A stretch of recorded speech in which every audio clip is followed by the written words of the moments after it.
యేసుక్రీస్తు వారి నామంలో అడిగి వేడుకుంటున్నాను తండ్రి. యాక్చువల్గా నాలాగా మిషనరీ అని మాట విని అసలు తెలియని వాళ్ళు ఎంతో మంది ఉంటారు అనుకుంటున్నాను నేను. ఎందుకంటే నాకు ఈ కోర్స్ చేసేదాకా అసలు మిషనరీ అన్న పదం ఒక్కటే విన్నాను, రాయని కూడా రాయలేదు ఎప్పుడు నేను. అట్లాంటిది అన్నమాట. ఈ కోర్స్ చేశాక మిషనరీస్ చేసిన సేవ చూసిన తర్వాత వాళ్ళ గురించి నాకు చాలా ఇంట్రెస్ట్ వచ్చింది, తెలుసుకోవాలి ఇంకా అసలు ఈ మిషనరీస్ అసలు ఎలా స్టార్ట్ అయ్యారు అని. మనది ఏ దేశం అండి? హిందూ దేశం కదా, మనది హిందూ దేశం. ఇప్పటికి కూడా ఏమంటారు, అమెరికా వాళ్ళ మతం అంటారు ఇది, అవును కదా. అమెరికా వాళ్ళు వచ్చి మన ఇండియాలో ఈ మతాన్ని స్థాపించారని ఒక అపోహ ఉంది అందరికీ. ఎందుకు వచ్చిందా అని నేను నిజంగా ఇప్పుడు ఈ మిషనరీ బయోగ్రఫీస్ గురించి నేను చూసినప్పుడు వాళ్ళు ఎందుకంటున్నారు అనేది నాకు ఇప్పుడు అర్థమైంది. ఇప్పుడు దాకా నాకు అర్థం అవ్వలేదు. ఎందుకంటే మొట్టమొదటిసారిగా మన భారతదేశానికి వచ్చిన మిషనరీస్ అందరూ అమెరికా నుంచి, ఇతర దేశాల నుంచి వచ్చారు. మన దేశంలో ఎవ్వరూ యేసు ప్రభు గురించి ప్రకటించలేదు సువార్తను. అందుకనే దేవుడు మన దేశాన్ని, మనల్ని ఎంతో ప్రేమించి ఎక్కడో దేశంగాని దేశం నుంచి మనుషుల్ని తీసుకొచ్చి మన దేశంలో ఒక సువార్తను ప్రకటించడానికి సహాయం చేశారన్నమాట. అయితే వాళ్ళు వచ్చిన వెంటనే సువార్త ప్రకటించలేదు. వాళ్ళు వచ్చిన వెంటనే సువార్త ప్రకటించడానికి వాళ్ళు ప్రయత్నం కూడా చేయలేదు. వాళ్ళ జీవితాల్లో ఏముందంటే చాలా త్యాగం చేశారు వాళ్ళు మన దేశం కోసం. అంతేకాకుండా వాళ్ళు దేవుని యొక్క పిలుపుకి ఒక నిబద్ధత కలిగి, ఒక పట్టుదలతో ఎన్ని వచ్చినా కానీ దేవుడు నన్ను ఈ పని కోసం పిలిచాడు అనే ఒక పట్టుదలతో ముందుకు సాగారు. వాళ్ళు కూడా చాలా కష్టపడ్డారు. మనం అనుకుంటున్నాం ఇప్పుడు ప్రస్తుతం మన దేశంలో క్రిస్టియన్స్కి చాలా వ్యతిరేకత ఉందని. ఇప్పుడే కాదు, పూర్వం నుంచి మన దేశంలో ఒక క్రైస్తవ మిషనరీకి ఎలాంటి సానుకూలత లేదు, ఎవరి సపోర్ట్ లేదు. అంతేకాకుండా ఆ ఫారినర్స్ మన దేశానికి వచ్చినప్పుడు ఇప్పట్లాగా ఏదో ఫ్లైట్ ఎక్కి రాలేదు. వాళ్ళు షిప్స్లో 6 నెలలు 8 నెలలు అలా ప్రయాణం చేసి మన దేశానికి వచ్చారు. నిజంగా ఎవరైనా చేయగలరండి? మన సొంత వాళ్ళ కోసం మనం 2 రోజులు కష్టపడితే, నీకోసం ఇంత కష్టపడ్డాను నువ్వు మాట విను, నీకోసం ఇంత చేశాను మాట విను మనం అనుకుంటాం. కానీ వాళ్ళు అలా అనుకుంటే మన దేశంలో అన్ని రోజులు నిలబడి అంత కష్టపడి మన దేశ అభివృద్ధికి ముందు వాళ్ళు పాటుపడి అప్పుడు ఇక్కడ సేవ ప్రారంభించారు. మొట్టమొదటిగా వాళ్ళు ఏం చేశారంటే వాళ్ళ జీవితాన్ని త్యాగం చేసి చూపించారు. వాళ్ళకి వచ్చినప్పుడు మనం అనుకుంటాం, నేను ఎందుకంటే ఒక లేడీ మిషనరీని సెలెక్ట్ చేసుకున్నాను, మనం అందరం ఆడవాళ్ళం కదా, మిషనరీస్ అంటే కొంతమంది అనుకుంటారు మగవాళ్లే మిషనరీస్, వాళ్ళు వెళ్ళగలరు చేయగలరు ఫ్యామిలీగా వెళ్తారని. కానీ ఈమెకు ఒక ఫ్యామిలీ లేదు, పెళ్లి చేసుకోలేదు. ఒక లేడీ, ఒక అమ్మాయి, యవనస్తురాలు, ఒక మిషనరీ లాగా దేవుని యొక్క ప్రణాళికని తన జీవితంలో కనుక్కొని ఆ దేవుడు మాట్లాడిన ఒక్క వాయిస్కి తన జీవితాన్ని సమర్పించి తనకు వచ్చిన ప్రతి సవాలుని, ఇది దేవుడు నాకు ఇచ్చాడు, ఈ సవాలు నేను ఒక్కదానిగా, దేవుడు నాతో కూడా ఉన్నాడు అనే ఆ దృక్పథంతో ముందుకు సాగింది. కాబట్టే మన దేశంలో ఈ రోజు కూడా ఆమె చేసిన పని నిలిచింది. ఆ మిషనరీస్ లేడీ ఒక అమ్మాయి చేసినటువంటి ఆ త్యాగము, ఆమె దేవునికి ఇచ్చినటువంటి పిలుపుకి ఇచ్చినటువంటి ఆ నిబద్ధత, ఎలాంటి ఫెసిలిటీస్ ఈ రోజుల్లో కూడా దేవుని సువార్త ప్రకటించడానికి ఒక స్థాపన చేసింది అన్నమాట. ఒక మనిషి జీవితంలో వాళ్ళకి అవసరమైనటువంటి సేవ చేస్తూ అదే పరిమాణంలో దేవుని యొక్క సువార్త ప్రకటించింది. ఎవరైనా మన దేశానికి మిషనరీస్ వచ్చారంటే వాళ్ళు చేసినంత అభివృద్ధి కార్యక్రమాలు ఈ రోజుల్లో పొలిటికల్ లీడర్స్ కూడా చేయటం లేదు. మనం అందరూ ఎంతో ఎన్నుకుంటాం, మన దేశాన్ని బాగు చేస్తారు, మనకి ఫెసిలిటీస్ ఇస్తారు, మన బాగు చేస్తారని వాళ్ళందరినీ ఎన్నుకుంటాం. కానీ వాళ్ళు చేసేది ఏం లేదు. కానీ ఈ మిషనరీస్ వాళ్ళకి దీనిలో మనం ఎవరు వాళ్ళని ఎన్నుకోలేదు, పిలవలేదు, వాళ్ళకి మనం ఎలాంటి మద్దతు ఇవ్వలేదు, వాళ్ళకి ఏమీ మనం చేయలేదు. కానీ వాళ్ళు దేవుని మాటకి లోబడి, దేవుడు మన దేశాన్ని ప్రేమించి వాళ్ళ హృదయాల్లో దేవుని సువార్త గురించి పెట్టిన భారాన్ని మన దేశంలో వచ్చి దాన్ని నెరవేర్చారు. అందులో ఒకళ్ళు పేరు ఐడా సోఫియా స్కడ్డర్. ఎవరైతే ఇప్పుడు మనం మాట్లాడుకోబోతున్నామో ఆ మిషనరీ పేరు ఐడా సోఫియా స్కడ్డర్ ఈ పేరు. అయితే ఈమె గురించి తెలుసుకునే ముందు ఆమె ఫోటో అది లైఫ్ ఆఫ్ ఆమె గురించి మనం ధ్యానిస్తాం. ఆమె గురించి ధ్యానించే ముందు కొంచెము ఒక 2 తరాల ముందుకి మనం వెళ్ళాల్సిన అవసరం ఉందని అనిపించింది నాకు. ఆమె తాతగారు అందరికంటే ముందు మన దేశానికి వచ్చారనమాట. ఈయన ఏదో దేశాన్ని చూడడానికి రాలేదు, లేకపోతే వాళ్ళ దేశంలో ఆయనకి ఏమీ లేక రాలేదు. ఆయన అమెరికాలో న్యూ జెర్సీలో 25 సంవత్సరాల వయసులోనే మంచి డాక్టర్ అన్నమాట, పేరుగాంచిన డాక్టర్. మంచి హాస్పిటల్ ఉంది, ఆయన డాక్టర్గా పనిచేస్తున్నారు. ఆ సమయంలో అక్కడికి హాస్పిటల్కి వచ్చిన ఒక మిషనరీ ఒక ట్రాక్ ఇచ్చారనమాట. మనం కూడా అప్పుడప్పుడు వెళ్ళి సువార్త పత్రిక ఇస్తాం కదా, అలాగే ట్రాక్ ఇచ్చారు. ఆ ట్రాక్ ఏంటంటే టైటిల్ ఏం రాశారంటే నశించుచున్న ఆత్మల ఎడల సంఘ బాధ్యత. నశించే ఆత్మల ఎడల సంఘ బాధ్యత. అసలు ఆయనకి ఏమన్నా దానిలో ఉందా మెసేజ్? అక్కడ ఆయనకి చెప్పలేదు, నా బాధ్యత అని కూడా రాయలేదు, సంఘ బాధ్యత అని చెప్పారు. సంఘం అంటే మనం ఏమనుకుంటాం?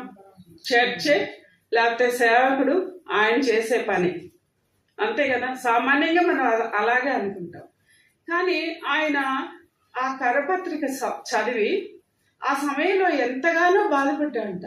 ఇంతమంది మనుషులు చనిపోతా ఉంటే దేవుడు తెలుసుకోకుండా, అంటే అమెరికా దేశంలో ఉన్నాడు, కానీ ఆయన మనసులో ఎంతో వేదన వచ్చిందంట అది చదివిన తర్వాత.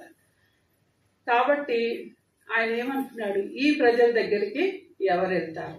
ఒక డాక్టర్గా ఏమనుకుంటారండి, నేను ఎవరినైనా పంపిస్తాను, నేను డాక్టర్ని కదా, లేకపోతే ఒక సంఘంలో ఒక సేవకుడిని, మిషనరీని నేను సపోర్ట్ చేస్తాను. మనమైతే అలాగే అనుకుంటాం కదా. నేనైతే అలాగే అనుకునేదాన్ని, నేను డబ్బులు ఇస్తాను, ఒక మిషనరీని సపోర్ట్ చేస్తాను అని. ఆయన డాక్టర్ ఉన్నాడు, కంఫర్టబుల్ లైఫ్లో ఉన్నారు, ఆయనకి మంచి ఇది ఉంది. ఇందాక వాళ్ళు చెప్పినట్టు వాళ్ళిద్దరూ చక్కగా మంచి క్వాలిఫైడ్, వాళ్ళు ఉద్యోగం చేసుకుంటే బ్రతకగలరా లేదా? మంచి జాబ్స్ చేసుకోవచ్చు. కానీ దేవుని సేవ విషయంలో వాళ్ళు ఎంతో పట్టింపు కలిగి సేవ చేస్తారు. అలాగే ఈయన కూడా అమెరికా నుంచి మన దేశానికి రావడానికి కారణం ఏంటంటే ఆ చిన్న ట్రాక్ చదివినప్పుడు ఆయనకి ఆత్మల పట్ల ఉన్న భారం, ఆ ట్రాక్ మీద ఉన్న ఆ పిక్చర్ కూడా ఆయనని ఎంతగానో, ఇంతమంది నరకానికి వెళ్తుంటే నేను ఎలా ఉండాలి, అది చదివిన తర్వాత ఈ సువార్తకి ఎలా అని ప్రార్థన చేయటం మొదలు పెట్టాడనమాట. మొదలు పెట్టినప్పుడు ఆయనకు ఒక మాట వినపడింది. ఆలోచిస్తున్నాడు, ఎవరు వెళ్తారు, ఎంతమంది చనిపోతున్నారే, ఎవరు వెళ్తారు దేవుడి గురించి తెచ్చారు అని అనుకునే టైంలో ఆయనకి ఏం వినపడిందంటే, నువ్వే ఎందుకు వెళ్ళకూడదు, ఆ సువార్త ప్రకటించడానికి నువ్వెందుకు వెళ్ళకూడదు. అయితే మనం ఏమనుకున్నాం, నేను డాక్టర్ని, నేనేం వెళ్ళి సువార్త చెప్తాను, ఆయనకి నాకు ఆ పిలుపు ఉండాలి కదా. ఎన్ని మనం సాకులు చెప్పుకోవచ్చు, మనం కూడా అనుకుంటాం. కొన్నిసార్లు నేను కూడా చాలాసార్లు ఎవరికైనా ఏదైనా ఇవ్వాలనుకున్నప్పుడు, ఏదైనా సేవ విషయంలో వస్తే నా పర్సనల్ లైఫ్ని దాన్ని కనెక్ట్ చేసుకునేదాన్ని. నేను ఇప్పుడు వెళ్తే నా నాకు ఫస్ట్ నా పిల్లలు, నా ఫ్యామిలీ అనుకునేదాన్ని. నాతో కూడా దేవుడు మాట్లాడాడు. ఇది చదువుతా ఉన్నప్పుడు చాలాసార్లు నేను ఏదైనా దేవుని పని చేయాలంటే నా ఫ్యామిలీ నాకు అడ్డుగా వచ్చేది. ఆయన ఏమనుకున్నాడంటే, ఆయన డాక్టరు, మంచి ప్రాక్టీస్ చేస్తున్నాడు, కానీ దేవుని మాట విన్నప్పుడు ఆయన ప్రేయర్ చేసి వచ్చి వెంటనే వాళ్ళ భార్యని చెప్పాడు, నాకు ఇలా దేవుని తలంపు ఉంది, నేను వెళ్ళాలనుకుంటున్నాను. కానీ దేవుడు ఎలా మనకి సహాయం చేస్తాడంటే, మనం ఒక్క అడుగు ముందుకేస్తే దేవుడు మిగతా 9 అడుగులు మనతో పాటు వేస్తాడు. నేను ఆ తర్వాత నేర్చుకున్నాను నా ఆత్మీయ జీవితంలో ఎదుగుతున్నప్పుడు నేను నేర్చుకున్న సంఘటన. ఈయన కూడా ఒక్క అడుగు ముందుకేశాడు, డిసైడ్ చేసుకున్నాడు. వెళ్ళి వైఫ్తో చెప్పినప్పుడు వైఫ్ అందంతా, మీరు ఎక్కడుంటే అక్కడ ఉంటాను, మీరు దేవుని సువార్తకి సమర్పించుకుంటే నా జీవితాన్ని కూడా దేవునికే సమర్పిస్తాను. మొట్టమొదటిగా ఇంట్లో ఆయనకి పాజిటివ్ రెస్పాన్స్ వచ్చింది. అలా అయిన తర్వాత ఆయన బయలుదేరి ప్రయాణం చేసి మొట్టమొదటిసారి కలకత్తాలో దిగారు. ఈయన మొట్టమొదట సేవకు వచ్చినప్పుడు కాల్కటాలో షిప్లో ప్రయాణం చేసి దిగారు. అదే టైంలో ఒక క్రిస్టియన్ మిషనరీగా విలియం కేరీ గారు పనిచేస్తూ ఉన్నారు. విలియం కేరీ గారి గురించి చిన్న ఇంట్రొడక్షన్ ఇస్తాను, ఎందుకంటే వీళ్ళు వచ్చే ముందే ఆయన వచ్చారు. విలియం కేరీ గారు వచ్చినప్పుడు ఆయన ఎదుర్కొన్న కొన్ని సమస్యలు నాకు తెలిసి, ఎందుకంటే మా మిషనరీ ట్రిప్లో మేము వెళ్ళి చూసాం కాల్కటాలో. ఆయన వచ్చినప్పుడు ఆయనకి ఎలాంటిది జరిగిందంటే, ఫస్ట్ వాళ్ళ భార్య ఒప్పుకోలేదు రావడానికి, ఒప్పించి ఆమెను తీసుకొని వచ్చారు. వచ్చిన తర్వాత తన సొంత కొడుకుని ఆయన భారతదేశంలో కోల్పోయారు. ఆ కొడుకుని పాతి పెట్టడానికి కూడా ఎవ్వరూ ఆయనకి సహాయం చేయలేదు. ఆయనే గొయ్యితో కొని ఆయనే వాళ్ళ కొడుకుని ఆతి పెట్టుకున్నాడు. తర్వాత ఆ అబ్బాయిని చనిపోయాడు కాబట్టి భార్య మెంటల్గా అయిపోయింది, మతి స్థిమితం లేకుండా అయిపోయింది, అనారోగ్యం పాలైపోయింది, భార్యని కూడా కోల్పోయాడు. అయినా కూడా ఆయన దేవుని పిలుపుని వెనక్కి తీయలేదు. ఆ తర్వాత ఆయన ఒక ప్రింటింగ్ ప్రెస్ స్టార్ట్ చేశారు విలియం కేరీ గారు. ప్రింటింగ్ ప్రెస్ కూడా కాలిపోయింది. ఆయన దేవుని సేవ కోసం ముందుకు వస్తే ఆ సేవలో ఆయన ఎదుర్కొన్న సమస్యలు ఎలాంటివంటే, ఇంకా చాలే ఇది నా పని కాదు అని వెనక్కి వెళ్ళిపోవలసినటువంటి పరిస్థితులు ఆయన ఎదుర్కొన్నాడు. కానీ ఆ యొక్క విలియం కేరీ గారు మాత్రం మన దేశాన్ని వదిలిపెట్టలేదు. ఆయనకి ఎన్ని నష్టాలు వచ్చినా, ఎంత కష్టం వచ్చినా, దేవుడు నాకు ఇచ్చిన పిలుపులో నేను ముందుకి సాగాలి అనే ఒక దృఢమైన నిబద్ధత, దేవుని పిలుపు విషయంలో ఒక నిబద్ధత కలిగి ముందుకి వెళ్ళారు. వీళ్ళు కూడా వచ్చి అలాంటి వ్యక్తిని కలిశారు. వీళ్ళు వచ్చింది కూడా దేనికి వచ్చారు? నెక్స్ట్ మిషనరీకే వచ్చారు. ఇప్పుడు మనం ఎవరింటికన్నా వెళ్ళామనుకోండి, వెళ్ళినప్పుడు వాళ్ళు ఒక ఊర్లో ఎక్కడన్నా ట్రాన్స్ఫర్ అయ్యి వెళ్ళినప్పుడు వాళ్ళని అడుగుతాం. మనం ఏం అడుగుతాం? ఇక్కడ ఏం దొరుకుతుంది, ఏమి పరిస్థితులు ఎలా ఉంటాయి, ఇక్కడ ఆహార అలవాట్లు ఎట్లా ఉంటాయి, మనుషులు ఎలా ఉంటారు, స్కూల్స్ బాగుంటాయా అన్నీ అడుగుతాం కదా. ఈయన పోయి ఎవరిని కలిశారు? విలియం కేరీని. ఆయన జీవితంలో ఏమన్నా మంచి ఉందా? ఏది లేదు. నిజంగా నిరుత్సాహపడి వెనక్కి వెళ్ళిపోవాలి. అలాంటి పరిస్థితులే ఉన్నాయి అక్కడ. అయితే విలియం కేరీ గారితో 4 నెలలు ఉన్నారు ఈ కపుల్. 4 నెలలుండి ఆయన దగ్గర ఆయన చెప్పిన, ఆయన కుటుంబంలో జరిగిన నెగిటివ్ పరిస్థితుల గురించి, దేని గురించి వాళ్ళు మనసు పెట్టలేదు. మనసు పెట్టుంటే వెనక్కి వెళ్ళిపోయేవాళ్ళు, కానీ మనసు పెట్టలేదు. కానీ వాళ్ళు అక్కడుండి మన దేశం యొక్క భాష, మన దేశం యొక్క లిపి అవన్నీ నేర్చుకున్నారు. వాళ్ళు ఏమనుకోవాలి? అమ్మో, మనకంటే ముందు వచ్చిన వాళ్ళు ఎన్ని కష్టాలు పడుతున్నారు, మనమే సేవ చేస్తాం అనుకోవాలి. కానీ వాళ్ళు అలా అనుకోలేదు. దేవుడు నాకు ఈ భారం పెట్టాడు కాబట్టి దేవుడు నాతో కూడా ఉన్నాడనే గొప్ప నిశ్చయంతోటి అక్కడే క్యాలకటాలో 4 నెలలు ఉన్నారు. 4 నెలల్లో మన దేశం యొక్క లిపిని నేర్చుకున్నారు, భాష నేర్చుకున్నారు. అన్ని నేర్చుకొని అక్కడి నుంచి ఇంకోటి ఏమనుకుంటాం, వాళ్ళ ఫ్యామిలీ అక్కడ ఉన్నారు కాబట్టి వాళ్ళ దేశస్తులు కాబట్టి వీళ్ళతో పాటు కలిసి పనిచేస్తాం అనుకోవచ్చు. వాళ్ళు అక్కడి నుంచి చెన్నైకి వెళ్ళారు, మద్రాస్, నెక్స్ట్ మద్రాస్కి వెళ్ళారు. మద్రాసులో వాళ్ళు సేవ చేస్తున్నప్పుడు వాళ్ళ కూతురు జ్వరంతో చనిపోయింది. వీళ్ళకున్న ఒకటే కూతురు. అప్పుడు వాళ్ళకి ఏం గుర్తు రావాలి? అయ్యో విలియం కేరీ గారిదే నా లైఫ్లో కూడా రిపీట్ అవుతుంది అనుకోవాలి కదా. కానీ వాళ్ళు అలా కూడా అనుకోలేదు. ఆ అమ్మాయి చనిపోయిన తర్వాత కూడా వాళ్ళు మద్రాసులోని చెన్నైలోనే నిలబడి సేవ చేశారు. అక్కడ దేవుడు ఎంతో మంది పిల్లల్ని వాళ్ళకి ఇచ్చారు, చాలా మంది పిల్లల్ని దేవుడు ఇచ్చారు.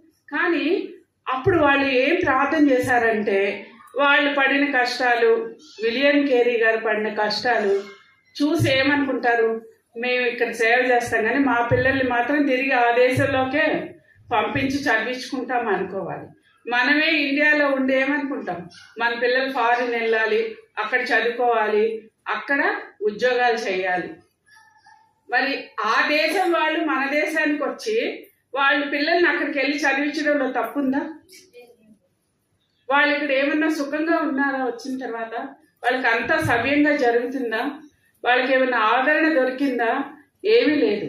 అయినప్పటికీ వాళ్ళు అనుకున్నారంట, ఆయన ఏం ప్రార్థన చేశారు, ఏమి ఆ పిల్లలకి ట్రైన్ చేశారంటే, మీరందరూ ఇండియాలో మిషనరీస్ అవ్వాలి.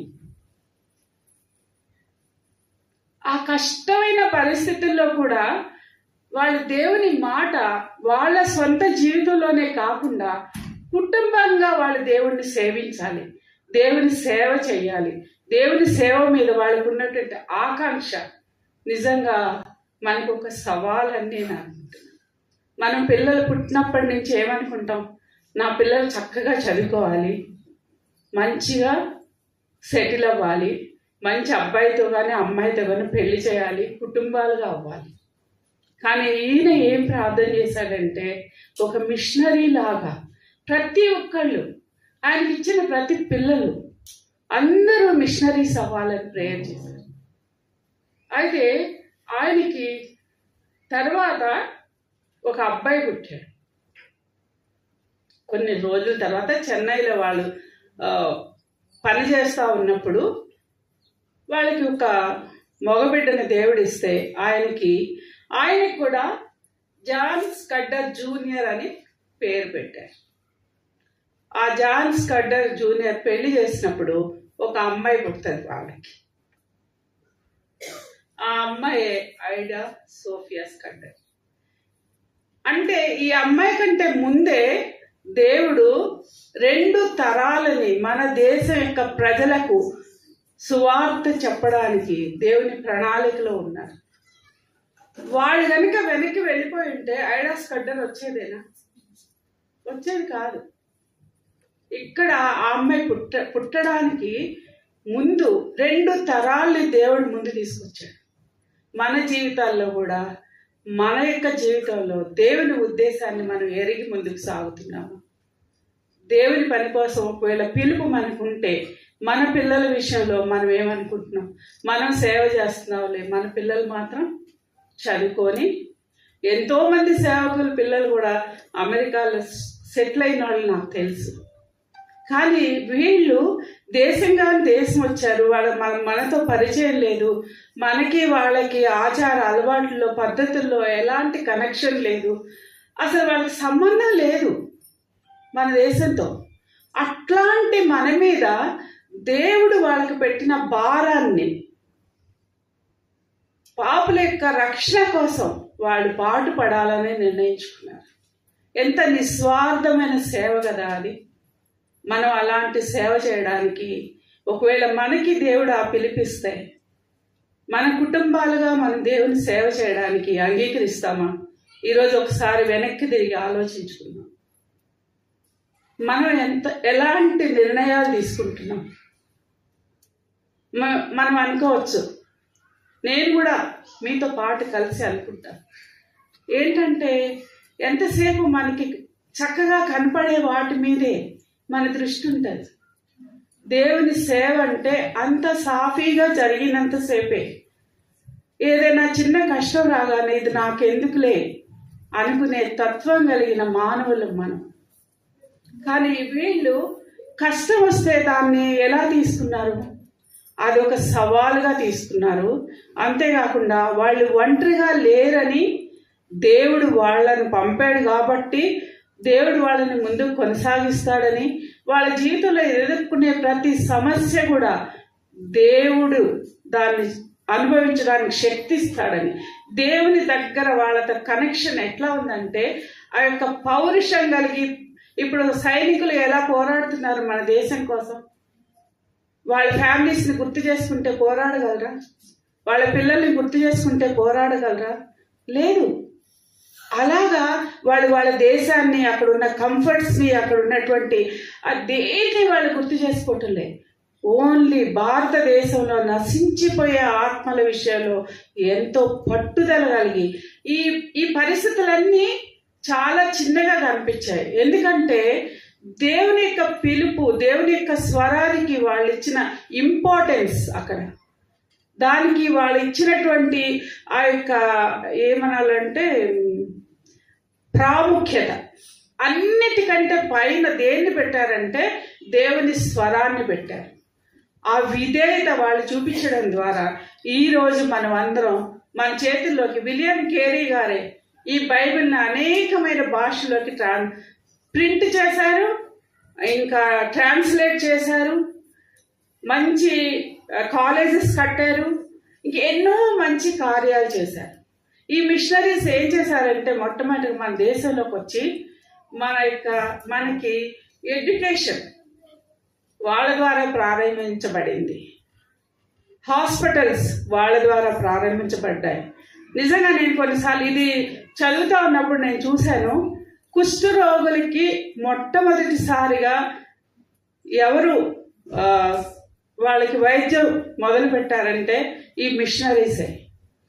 ఈ మిషనరీస్ రాకముందు ఎవరికైనా కుష్ఠరోగం వస్తే సతీ సహగమనం ఎలాగో ఈ సజీవంగా వాళ్ళని పూర్తి చేసేవాళ్ళు అనమాట. ఎందుకంటే వాళ్ళు ఉంటే మిగిలిన వాళ్ళకు కూడా అంటువ్యాధి వస్తుందని, వాళ్ళు ఉంటే మిగిలిన వాళ్ళకు కూడా రోగాలు వస్తాయని. మన దేశ సంస్కృతి అలా ఉంది. ఆ సంస్కృతిలో వాళ్ళు నిలబడి రోగులకి వాళ్ళు ట్రీట్మెంట్ స్టార్ట్ చేశారు. అంతేకాదు, అసలు ఈ మిషనరీస్ వచ్చినప్పుడు ఆ పిల్లలు చనిపోవడానికి కారణం ఏంటంటే ఇక్కడ అసలు వైద్య రంగమే లేదు మన దేశంలో. వాళ్ళు వచ్చిన తర్వాత వైద్య రంగం స్టార్ట్ అయింది. తర్వాత వాళ్ళు చేసిన సేవ ద్వారా స్కూల్స్ వచ్చాయి, కాలేజెస్ వచ్చాయి. మెడికల్ కాలేజీ ఫస్ట్ టైము ఈ ఐడాస్ కడ్డర్ ద్వారానే మెడికల్ కాలేజ్ స్టార్ట్ చేయబడింది. నర్సింగ్ కాలేజ్ స్టార్ట్ చేయబడింది. ఆమె డాక్టర్గా చదువుకొని వచ్చి మన దేశంలో నర్సింగ్ కాలేజ్, డాక్టర్ అన్నీ ఆవిడే స్థాపించారు. ఆవిడ ద్వారానే జరిగింది. ఆవిడని దేవుడు వాడుకున్నాడు. అలా జరిగిందనమాట. నిజంగా ఈవిడ అలా మొట్టమొదటి ఆవిడ డిసైడ్ చేసుకోలేదు. ఆమె మిషనరీగా ఉండాలని అనుకోలేదు ఆవిడ. కానీ ఆవిడ పుట్టిన తర్వాత యవనస్తురాలు దాకా ఇక్కడే ఉంది, ఇండియాలోనే. అప్పుడు ఏం చేసిందంటే వాళ్ళ తల్లిదండ్రులు, వాళ్ళ తాతగారు భారతదేశంలో ఎంత కష్టపడి సేవ చేస్తున్నారో అది కళ్ళారా చూసింది. చూసి ఆమెకి ఎట్లా అయిపోయిందంటే, ఇప్పుడు కూడా కొంతమంది సేవకుల పిల్లలు అంటారు కదా, మా అమ్మ నాన్న చేసింది చాలు, మేము మాత్రం చేయగలం అని చాలా మంది పిల్లలు అనుకునేవాళ్ళు. నేను చూశాను. వాళ్ళు అసలు సేవకే రారు, మందిరానికి రాని పిల్లల్ని కూడా నేను చూశాను. అలాగే ఈ అమ్మాయి కూడా నెగటివ్ ఇంపాక్ట్ పడింది. ఐడాస్ కడ్డర్ కూడా నెగటివ్గా, నేను మాత్రం ఈ దేశంలో ఉండకూడదు, నేను ఇక్కడ ఉండను, నేను ఫారిన్ వెళ్ళి మళ్ళా నా దేశానికి వెళ్ళి చదువుకొని అక్కడ సెటిల్ అవుతాను, నేను ఇండియాకి రానని డిసైడ్ చేసుకుంది. వెళ్ళిపోయింది. తను ఇండియా నుంచి వాళ్ళ దేశానికి వెళ్ళిపోయింది. వెళ్ళిపోయి అక్కడ ఏం చేసిందంటే హిస్టరీ డాక్టర్ చదవాలనుకోలేదు, హిస్టరీ చదవాలని ఒక యూనివర్సిటీలో జాయిన్ అయింది. జాయిన్ అయ్యి అక్కడ ఫ్రెండ్స్తో చాలా మంది ఫ్రెండ్స్ వచ్చారు. అమెరికాలో చాలా దేశాలు తిరిగింది, వేరే వేరే చోట్లకి వెళ్ళింది, అన్ని ప్రదేశాలు చూసింది. అప్పుడు తను ఏం డిసైడ్ చేసుకుందంటే ఇంకా నేను ఇండియాకి రాను, అక్కడే ఉంటాను, అక్కడే పెళ్లి చేసుకుంటాను, అక్కడే స్థిరపడతాను అని మొత్తం తన లైఫ్ గురించి మొత్తం ప్లాన్ వేసుకుంది.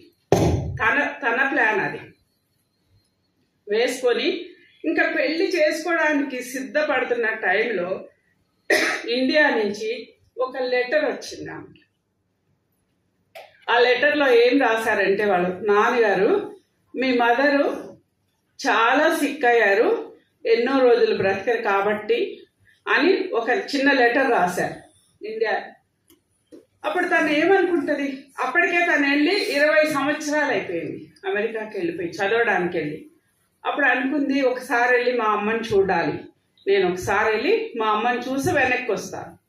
అదే ఉద్దేశంతో తను ఇండియాకి వచ్చి వాళ్ళ మదర్తో కలుస్తారు. కలిసిన తర్వాత ఎన్నో సంవత్సరాల తర్వాత తన కూతుర్ని చూసిందేమో, ఈ అమ్మాయి చేసిన సేవా పరిచర్య దాని ద్వారా వాళ్ళ తల్లి పూర్తిగా స్వస్థత పొందింది. స్వస్థత పొందిన తర్వాత ఒకరోజు తను ఇంట్లో బైబిల్ చదువుకుంటుంది. రాత్రి బైబిల్ చదువుకున్న టైంలో ఇంటి తలుపు మీద చప్పుడైంది, ఎవరో వచ్చి తనని కొడుతున్నట్టు. వెళ్ళి తలుపు తీసింది, రాత్రి కాబట్టి తనే వెళ్ళి తలుపు తీసినప్పుడు ఒక బ్రాహ్మణ్ వచ్చి ఆమెని అర్థిస్తున్నాడు. ఏమనంటే తన భార్య పురిటి నొప్పులతో బాధపడుతుంది, సమయం ఎంతో లేదు, వచ్చి తనకి సహాయం చేయమని అడిగారు. అడిగితే ఆమె ఏమంటది, నేను డాక్టర్ని కాదు, మా ఫాదర్ డాక్టర్, కాబట్టి ఆయన వచ్చి మీకు సహాయం చేస్తారు, దయచేసి నేను పిలుస్తాను అంటది. అయితే మన దేశంలో మూఢనమ్మకాలు ఎలా ఉన్నాయంటే, ఆ రోజుల్లో బ్రాహ్మణ్ ఆయన భార్య పురిటి నొప్పులతో ఉంది, ఒక మగ మనిషి వచ్చి ఆ సమయంలో సహాయం చేయడానికి, భార్య చనిపోయినా పర్వాలేదంట, కానీ ఆ భార్యకి డాక్టర్ వచ్చి సహాయం చేయడానికి ఆయనకి ఇష్టం లేదు. ఆమె ఎంతో బ్రతిమాలింది, చెప్పింది, కానీ వినలేదు, వెళ్ళిపోయాడు. మీ నాన్నగారు వద్దు, మీరు చేస్తే చేయండి. అప్పుడు అది కూడా ఎక్స్ప్లెయిన్ చేసింది ఆ అమ్మాయి, నేను హిస్టరీ చదువుకున్నాను, నేను డాక్టర్ని కాదు, మా నాన్నగారు డాక్టర్ వచ్చి హెల్ప్ చేస్తారు. ఇష్టపడలేదు, వెళ్ళిపోయాడు. వెళ్ళిపోయినప్పుడు మళ్ళీ లోపలికి వెళ్ళింది, తలుపేసుకుంది, మళ్ళీ చదువుకుంటూ మొదలుపెట్టినప్పుడు మళ్ళీ ఇంకొకసారి తలుపు మీద నాక్ చేసినట్టు వినిపించింది. మళ్ళీ వెళ్ళి తలుపు తీసినప్పుడు అప్పుడు మళ్ళీ ఒక ముస్లిం వ్యక్తి వచ్చి ఇదే సమస్యతో, తన భార్య కూడా పురిటి నొప్పులతో బాధపడుతుందని ఆయనకి సహాయం చేయమని, వాళ్ళ భార్యకి సహాయం చేయమని చాలా అర్థిస్తాడు. అప్పుడు ఆమె చెప్తుంది, సేమ్ ఈయనకి చెప్పినట్లే, నేను డాక్టర్ని కాదు, మా నాన్నగారు డాక్టర్ కాబట్టి వచ్చి సహాయం చేస్తాను. ఆయన కూడా అదే జవాబు చెప్పాడు, నా భార్య చనిపోయినా పర్వాలేదు, కానీ వేరే పురుషుడు వచ్చి ఆ పరిస్థితుల్లో నా భార్యను చూడడం నాకు ఇష్టం లేదు. ఇద్దరు వెళ్ళిపోయారు. తన మనసు చాలా బాధపడింది, ప్రార్థన చేసుకుంది, పడుకుంది. తెల్లవారి లేచినప్పుడు తనకి ఊర్లో చప్పుడు అవుతుంది, డ్రమ్స్ కొట్టే చప్పుడు అవుతుంది అనమాట. అప్పుడు ఏమైంది అని తను బయటకు వచ్చి చూసినప్పుడు ఆ ఇద్దరు స్త్రీలు చనిపోయిన దృశ్యం తనకి కనిపిస్తుంది. మొట్టమొదటి వ్యక్తి భార్య చనిపోయింది, రెండోసారి వచ్చిన భార్య చనిపోయింది. ఆ 2 డెత్స్ ఆమెని ఎంతగా కదిలించాయంటే, అయ్యో చూస్తా ఇద్దరి ప్రాణాలు పోయాయి, వాళ్ళకి హెల్ప్ చేసేవాళ్ళు లేక, డాక్టర్ లేక ఇంతిలా చనిపోయారు అని ఎంతో బాధపడి 2 కుటుంబాల్ని ఆదరించమని ప్రార్థన చేసింది. వెళ్ళింది. అసలు ఒక పిక్చర్లో అయితే ఆమె ఆ శవం దగ్గర కూర్చున్నట్టు కూడా ఉంది, అది మీకు దూరానికి కనపడకపోవచ్చు.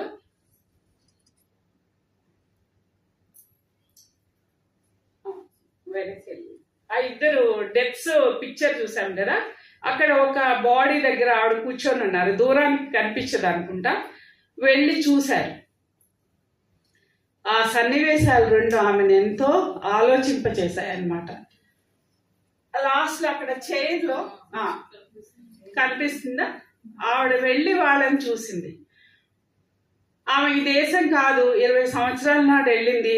ఇక్కడున్న మనుషులు నచ్చలేదు, దేశం నచ్చలేదు, వాళ్ళ అమ్మ నాన్న చేసే పనులు నచ్చలేదు, వాళ్ళ తాతగారు చేసిన సేవ నచ్చలేదు. ఆమెకు అంత అవసరం అంటారా వెళ్ళడానికి? లేదు కదా. కానీ ఆమెలో దేవుని ప్రణాళిక నెరవేరాలి అంటే దేవుడు స్టార్ట్ చేశాడు. ఆమె వెళ్ళి వాళ్ళని చూసి వచ్చి వాళ్ళ గురించి ప్రార్థన చేయటం మొదలుపెట్టి దేవా ఏ విధంగా వీళ్ళకి సహాయపడగలరు, ఎవరు సహాయం చేస్తారు, ఏ ఒక్క మెడికల్ డాక్టర్ కూడా లేరే, 2 చనిపోయారే ఒకేసారి నిస్సహాయ పరిస్థితుల్లో అని చాలా ఆలోచించి ప్రార్థన చేసినప్పుడు ఆమెకి నువ్వెందుకు సహాయం చేయకూడదు అనే స్వరాన్ని ఆవిడ విన్నారు. కానీ ఆమె ఏం చదువుతుంది అప్పుడు? హిస్టరీ చదువుతుంది. ఏమనుకుంది? అమెరికాలోనే ఉండాలి, అమెరికాలోనే పెళ్లి చేసుకోవాలి, అక్కడే స్థిరపడాలి. కానీ ఇప్పుడు దేవుడు ఏమంటున్నాడు? ఇక్కడ నువ్వెందుకు సహాయం చేయకూడదు. అప్పుడు ఆ మాట ఆమెను ఎంతగానో ఆలోచింపచేసింది.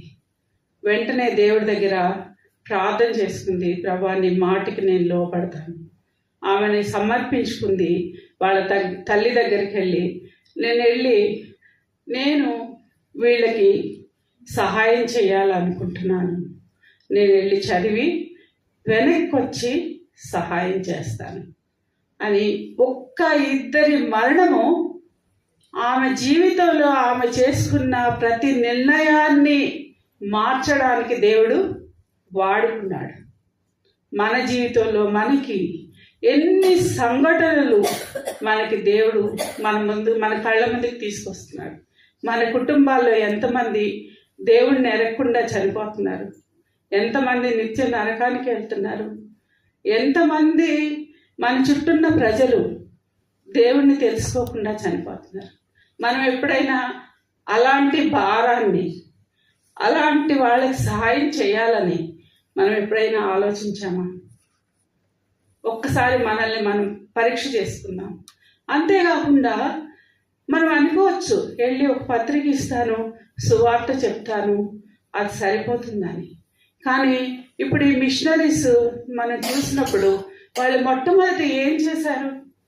మన ఇండియన్స్ యొక్క భాష నేర్చుకున్నారు, వాళ్ళతో సన్నిహిత సంబంధాలు ఏర్పరచుకున్నారు, వాళ్ళకి దేవుని ప్రేమను చూపించారు, వాళ్ళ అవసరాల్లో వాళ్ళ పక్కన నిలబడ్డారు, వాళ్ళకి ఎన్నో చేశారు. ఎవ్రీడే వాళ్ళు ఎదుర్కొనే సమస్యల్లో వాళ్ళకి ఏమి అవసరమో గుర్తెరిగి అవి తీసుకొచ్చారు. మొట్టమొదట కాలేజెస్, మొట్టమొదట ప్రింటింగ్ ప్రెస్లో వేరే వాళ్ళకి జాబ్స్ ఇచ్చుంటారా? మన దేశానికి బైబిల్, అన్నిటికంటే ముఖ్యంగా బైబిల్ కూడా ట్రాన్స్లేట్ చేశారు, ప్రింట్ చేశారు. ఇలాంటి ఆలోచనలు మనకు వస్తున్నాయా? మనం ఏ విధంగా ఉపయోగపడగలం ఈ నశించిపోయే ఆత్మలకి, మన బంధువులకి, మన రక్త సంబంధులకి? ఒకవేళ వాళ్ళ కష్టంలో ఉంటే, వాళ్ళు బాధలో ఉంటే మనం వెళ్ళి వాళ్ళ ప్లేస్లో వాళ్ళకి సహాయం చేస్తున్నాము. మన ఇరుగు పొరుగు వారు, అమ్మో వాళ్ళతో దేవుడు అన్యులతో విజోడుగా ఉండొద్దన్నాడు. మనకి మళ్ళా వాక్యం బాగా తెలుస్తుంది. అన్యులతో విజోడుగా ఉండొద్దన్నాడు. అన్యులెందుకు? వేరే సంఘం వాళ్ళు ఎవరన్నా ఉంటే మా సంఘమే గొప్ప, మా అసెంబ్లీయే గొప్ప, మేం చేసేదే కరెక్ట్, మాదే కరెక్ట్ అనుకునే రోజుల్లో మనం ఉన్నాం. వీళ్ళకి ఏమన్నా సంబంధం ఉందా అండి? ఏ సంబంధం లేదు. 2 ఆడవాళ్ళు చనిపోయినందుకు తన జీవితంలో తను చేసుకున్న ప్రతి నిర్ణయాన్ని మార్చుకుంది. మనము మన జీవితంలో దేవుని కోసం ఏదైనా త్యాగం చేయడానికి, మనం కావాలనుకున్నది వదులుకోవడానికి ఇష్టపడుతున్నామా? ఒక్కసారి మనం వెనక్కి తిరిగి ఆలోచిద్దాం. మనం రక్షణ పొంది ఎంతకాలం అయింది? మనం ఎంతమందిని చూస్తున్నాం? మన బంధువుల్ని, మన రక్త సంబంధుల్ని, మన ఇరుగు పొరుగు వాళ్ళని, మన స్నేహితుల్ని, ఎంతోమంది మన క్లాస్మేట్స్ని వాళ్ళందరూ రక్షణలోకి వచ్చారా? దేవుడు ఈరోజు మనకు ఒక ప్రశ్న వేస్తున్నాడు. ఈ నశించిపోయే ఆత్మల పట్ల మీ భారం ఎలా ఉంది? మనం ఒక్కసారి ఆలోచిద్దాం. మన జీవితాలను కూడా మనం కమిట్ చేసుకుందాం. మనం ఒక్క అడుగు ముందుకేస్తే దేవుడు మనతో పాటు మిగిలిన 9 అడుగులు వేస్తారు. అదే మనం ఇప్పుడు చూసాం. అవును కదా? అలాగా తను అమెరికాకి వెళ్ళి డాక్టర్గా చదివి వెనక్కి తిరిగి వచ్చింది. వాళ్ళ నాన్న దగ్గర ఉండి 1 ఇయర్ ఎలా సేవ చేయాలి, ఇండియాలో మనుషులకి ఎలా సువార్త అందించాలి, ఏ విధంగా గ్రామ ప్రజల్ని రీచ్ అవ్వాలి, అన్ని మెళకువలన్నీ నేర్చుకుంది డాక్టర్. మళ్ళా డాక్టర్ చదవడానికి వెళ్ళినప్పుడు ఎన్ని సంవత్సరాలు ఉండుంటుంది? 7 ఇయర్స్. ఆ రోజుల్లో 7 ఇయర్స్ ఇండియా నుంచి అమెరికాకి వెళ్ళి చదువుకునేటప్పుడు మళ్ళా తను ఏమనుకోవాలి? ఏమన్నా అనుకోవచ్చు కదా, అమ్మో మళ్ళీ ఇండియాకి వెళ్తే అక్కడ ఎట్లా ఉంటాయో పరిస్థితులు, అక్కడ చనిపోతారు, అక్కడ అసలు సరైన వైద్య సదుపాయాలు లేవు, సరైనటువంటి వసతులు లేవు, నేను ఇక్కడ ఉండి చదువుకున్న ఈ చదువులు ఇక్కడే ప్రాక్టీస్ చేసి నేను ఇక్కడే ఉంటే బాగుండు అని అనుకోవడానికి అవకాశం ఉందా లేదా? ఉంది. కానీ ఆమెకి వాళ్ళ తాతగారు, వాళ్ళ మదరు, ఫాదరు వెనక చేసిన ప్రార్థనలు ఆ అమ్మాయిని వెనక్కి తిరగకుండా ఉంచాయని నేను అనుకుంటాను. అంతేకాకుండా క్రైస్తవ విలువల్ని వాళ్ళు పోశారు.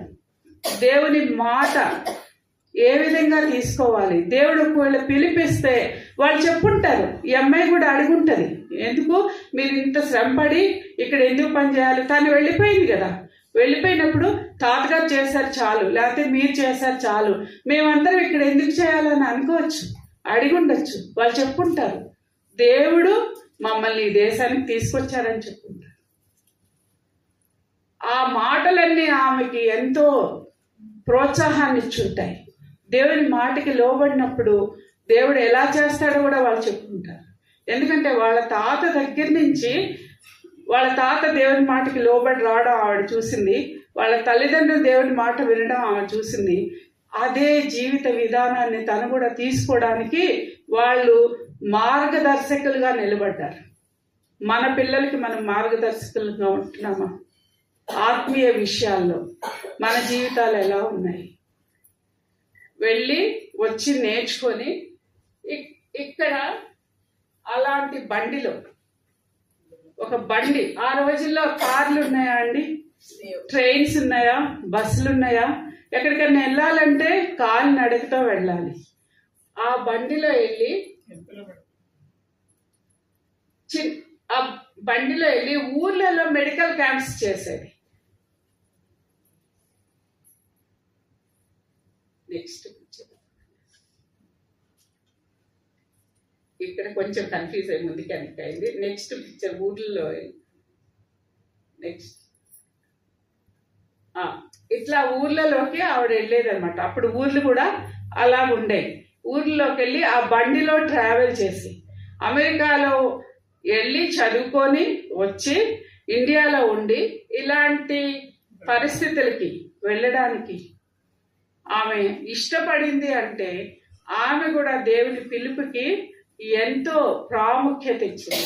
ఇవన్నీ ఎంత తగినవి కాదు. దేవుని పిలుపు చాలా ముఖ్యం.